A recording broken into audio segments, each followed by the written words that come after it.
నమస్తే, welcome to our channel. జ్యోతిష్య వాస్తు పండితురాలు దశక కామేశ్వరి గారు ఉన్నారు, వారితో మాట్లాడదాం.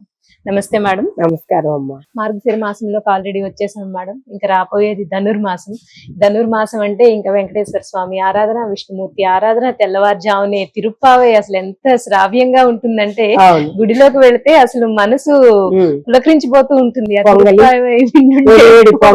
పొంగలి అది కూడా అసలు పొంగలి ఆ తిరుప్పావి వింటుంటే ఒకలాంటి పాజిటివ్ వైబ్రేషన్స్ మనకి వాళ్ళు చదివే విధానం వింటుంటే అసలు అక్కడి నుంచి రాబుద్ది కాదు మేడం, అలా ఉండిపోవాలి అనిపిస్తుంది. అంత చక్కగా ఉంటుంది.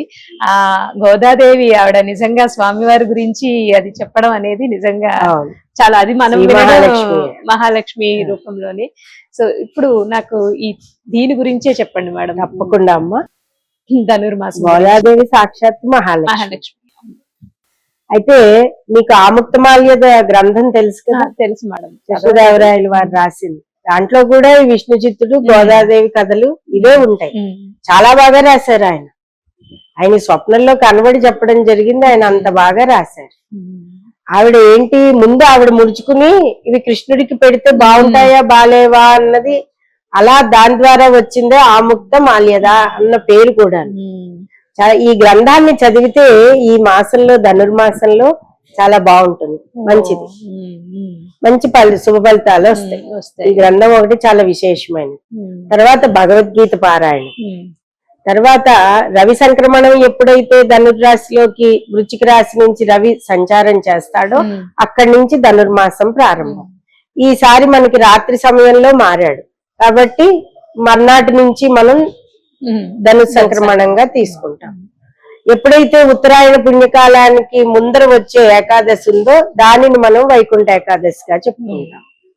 ఇంకప్పుడు వైకుంఠ ద్వార దర్శనం, స్వామికి మనం విశేషమైన పూజలు చేసుకుంటాం.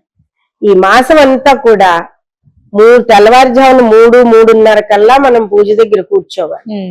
కూర్చుని దేవతలందరూ కూడా ఇప్పుడు త్రిమూర్తుల కోసం పూజ చేసే సమయం. ముఖ్యంగా ప్రధాన దైవం ఎవరు అంటే మనం ఎప్పుడు చూసినా కూడా ఎక్కువ విష్ణువునే మనం చెప్పుకుంటూ ఉంటాం. వైకుంఠ ద్వార దర్శనాన్ని ఇచ్చేది ఆయన. పరమేశ్వరుడు కూడా ఆయన్నే చెప్తాడు. కానీ ఇక్కడ కేవలం తిరుప్పావై అనేది ఒక్క విష్ణుమూర్తికే కాదండి, శివుడికి కూడా ఉంది అన్నది మనకి శ్రీ పూజ్య గురుదేవులు సామవేదం వారి ద్వారా మనకి చాలా ఎప్పటి నుంచో ఇది ఈ పద్యాలన్నీ కూడా చెప్పడం జరిగింది. వారి దగ్గర పుస్తకాలు కూడా ఉన్నాయి. నేను ఆ పుస్తకం దొరికినప్పటి నుంచి ఇన్నేళ్లుగా నేను శివుడికి కూడా పాసురాలు అందులో చూసి చదువుతున్నాయి. ఒక 2 PhD చేసిన వాళ్ళ పేరేంటో గుర్తులేదు నాకు. ఆ పుస్తకం నా దగ్గర ఉంది, అక్కడ దొరుకుతుంది. ఆ పుస్తకం మీరు ఋషిపీఠం ద్వారా ఎవరన్నా తెప్పించుకోవచ్చు. చాలా బాగా అందులో తాత్పర్యంతో సహా వాళ్ళు ఆ శ్రీమూర్తులు రాయడం జరిగింది. అంచేత ఈ పాసురాలను చదువుకోవడం కేవలం విష్ణు ఒక్కడే కాదండి, పరమేశ్వరుడికి కూడా మనం చేసుకోవచ్చు. చేసిన పాసురాలన్నింటినీ చదువుకోవడం. అందులో ఏంటంటే ప్రధానంగా మీకు మొదలే ఇంకా పడుకున్నారే లేవమని చెప్తుంది. దాంతో శ్లోకాలతో ప్రారంభం అయ్యేది. నిద్రపోవడం ఏమిటి, మీకు ఎలా నిద్ర పడుతుంది ముందరే ఇంత అక్కడ కృష్ణుడు ఉన్నాడు మనం పూజించాలి అని అందరినీ కూడా నిద్రలేపి పూజకి తీసుకెళ్లి పూజలు చేయించడం, అవన్నీ గొప్పగా చాలా చక్కగా విశేషంగా చెప్తారు. ఇందులో ప్రధాన ఉద్దేశం ఏంటి, మన ఋషులు అందించింది అన్నది ఇప్పుడు నేను మీకు చెప్తాను. సైంటిఫిక్ గానే ఆ రోజునే మనకి ఋషి విజ్ఞానం మనకి చెప్పబడింది. ఆరోగ్యపరమైన వాతావరణం ఇప్పుడు ఏంటంటే తేమ చలి ఎక్కువగా ఉంటుంది. ఈ వాతావరణంలో ఏంటంటే కావలసిన పదార్థాలు మిరియం, ధనియం, జీలకర్ర, సొంటి వీటికి ప్రధానం. ఈ నైవేద్యాల్లో కూడా ఈ పదార్థాలనే ఎక్కువ వాడతారు. ఎప్పుడైతే రాత్రి సమయం ఎక్కువగా ఉంటుందో పగల సమయం తక్కువగా ఉంటుందో ఇప్పుడు అనారోగ్య వాతావరణం మీకు ఎక్కువ కనబడుతూ ఉంటుంది. అందుకని ఋషి విజ్ఞానం మనకి ఏం చెప్తుంది, ఈ సమయంలో మీరు ముందు పొద్దున్నే లేవండి, లేచి భగవంతుడి దగ్గర స్నానం చేసేసి చక్కగా కూర్చుని ప్రధానమైన నిర్మలంగా భగవంతుడిని సేవించండి. మీకు అప్పుడు వాతావరణంలో కూడా అనుకూలమైన మార్పులు ఏర్పడి సమయానుకూలంగా మీరు చేసే ఈ పూజల వల్ల, ఈ నక్తావ్రతాల వల్ల, ఈ స్నానం వల్ల కూడా మీకు చక్కటి ఫలితాలు వచ్చి దేహ ఆరోగ్యం చేకూరుతుంది. మానసికంగా కూడా మనకి కొన్ని పరితాపాలు ఈ సమయంలో ఏర్పడే సమయం, ఇవన్నీ కూడా కొట్టుకుపోతాయి. ఇక ధనుర్రాశి అనేది భగవంతుడు నవాంశ, భగవంతుడు మనకి ఎక్కువ పుణ్యకాలం ఇచ్చే సమయం, దేవతలందరూ కూడా కేశవుల్ని పూజించే సమయం, బ్రాహ్మీ ముహూర్త సమయం. కాబట్టి మీరు అందరూ కూడా ఈ సైంటిఫిక్ గా ఆరోగ్యం గురించి ఆలోచించే వాళ్ళందరికీ కూడా ఇది చాలా చక్కటి పుణ్యకాలం. కేవలం దేవతలు చెప్పిన వాటికి మనం తినే ప్రసాదాల వల్ల పూజలు చేసేస్తే కోరికలు తీరిపోయి పెళ్లిళ్ళు అయిపోయి అదొక్కటే కాదు, ఆరోగ్యానికి సంబంధించినదంతా కూడా మనకి ధనుస్సు సంక్రమణంలో చెప్పబడింది. ఈ మార్గశిర మాసంలో వచ్చి మనకి పుష్యమాసంతో ధనుస్సు సంక్రమణం ఉత్తరాయణంతో పూర్తవుతుంది. కాబట్టి ఆరోగ్యం కావాలనుకునే వారందరూ, ముందు కోవిడ్ వచ్చాక భయాలు పట్టుకున్నాయి కదా, పండితులు చెప్పిన విధంగా గోదాదేవి చెప్పినట్టుగా ఈ పాసురాలను చదువుకుని చేయండి, మీకు ఏ కోవిడ్లు రావు, ఇమ్యూనిటీ డెవలప్ అవుతుంది. అంత గొప్ప వైద్య విజ్ఞానం చెప్పబడింది ధనుర్రాశిలో రవి సంచార సమయంలో.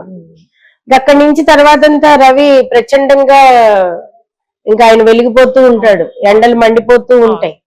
కాబట్టి ఈ మాసం అంతా కూడా మనం ఆరోగ్యాన్నంతా మూట కట్టుకుని దాచుకునే, ఇమ్యూనిటీని డెవలప్ చేసుకునే మాసం. అందుకని అందరూ పొద్దున్నే లేవాలి, చక్కగా స్వామి పూజ చేసుకోవాలి, చేసుకుని ఆ ఆహారాన్ని కూడా తగు మోతాదులో తీసుకోమని ఇప్పుడు చెప్పడం జరుగుతుంది. అరుగుదల తక్కువైపోతుంది. కాబట్టి ఇవన్నీ పాటించడం వల్ల ధనుర్మాసం ముందు పూజలు పక్కన ఎలా పెట్టండి, ఎలాగూ చేసుకుంటాం, కానీ ఏ విధంగా చెయ్యమన్నారు, పొద్దున్నే లేచి 3 గంటలకల్లా కూర్చోమన్నారు. ఇవన్నీ చేసుకోగలిగితే మనకు ఆరోగ్యం చేకూరుతుంది. ఇక రెండవది గోదా కళ్యాణం, ఇక విష్ణు పూజలు, కృష్ణార్చన, ఇవన్నీ కూడా మనం చేసుకున్నట్లయితే ముందు సమస్యలు తీరుతాయి, పాపాలు నశిస్తాయి. వీటితో పాటుగా ఆహార నియమాలను కూడా పాటించుకున్నట్లయితే, ఇప్పుడు ఏం తినమన్నారు, ఏం తినద్దన్నారు అన్నవి కూడా మీరు తెలుసుకుంటే మనకి సంపూర్ణ ఆరోగ్యం చేకూరుతుంది. Right madam.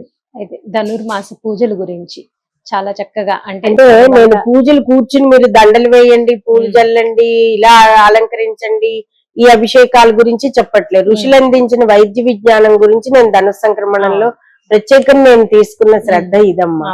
ఇలా చెయ్యగలిగినట్లయితే గనక మనకి తప్పకుండా ముందు ఆరోగ్యమే మహాభాగ్యం. అవును కదా, ఎన్ని పూజలు చేస్తున్నాం, ఆరోగ్యం లేకపోతే జోడించి చేతులు జోడించి మనం నమస్కారం కూడా భగవంతుడికి చేయలేని.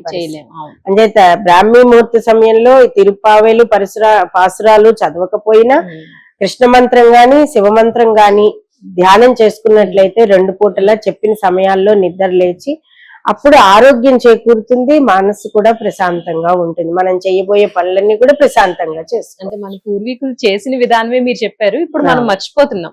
పోను 10 గంటలకైనా దీపం పెట్టొచ్చు, 11 గంటలకైనా దీపం పెట్టొచ్చు అనేది కాకుండా ఆ చేసే పూజే పెద్దగా చేసేయకుండా ఆ చేసే పూజే చక్కగా తెల్లవారుజామున 3-3:30 లేచి సాయంత్రం చక్కగా చేస్తుంది. మనము రౌరవాది నరకాలు అంటాం కదా, క్రిమికీటకాలతోటి మనం కొట్టించుకోబడే సమయం ఇది.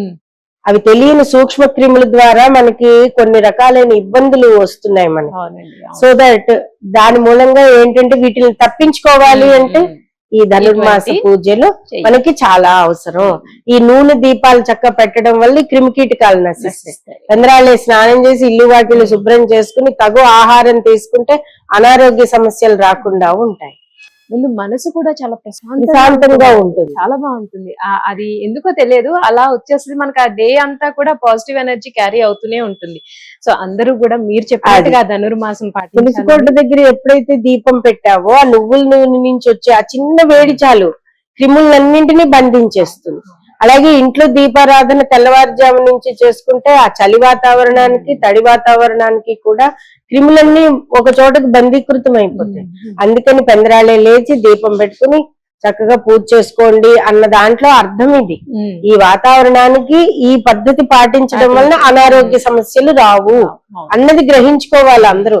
వీళ్ళకేం పని లేదు, పూజలు చెప్పారు, టీవీ దొరికిందని చక్కగా చిన్న విభూతి పెట్టుకుని ప్రశాంతంగా స్వామి నామస్మరణ చేసుకోండి, ఎక్కడున్న వాళ్ళు అక్కడే. రైట్, థ్యాంక్ యూ మేడం, ధన్యవాదాలు.